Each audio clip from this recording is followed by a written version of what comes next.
How to cancel Super Duolingo free trial.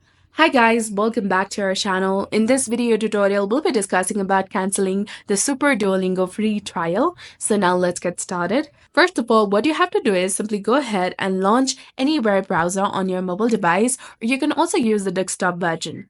Now launch your Google Chrome application and search for duolingo.com. Now once you're on the website, make sure that you log in with your specific account.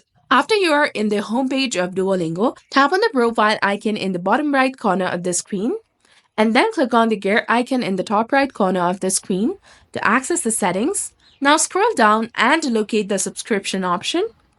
As I have not activated or taken any subscription or free trial in Duolingo, I do not have such option. But if you're using the free trial of Duolingo, once you tap on the subscription, you will see the option of cancel free trial. And you can provide a reason for the cancellation, such as wanting to try Super Duolingo temporarily, and then click on continue and finally tap on proceed to cancel. Then you will see a confirmation message indicating that your free trial has been cancelled. So this was all about it. This is exactly how you can cancel your Super Duolingo free trial. So if you found this guide helpful, please consider leaving a like and subscribing to our channel. Thanks for watching. See you in the next one.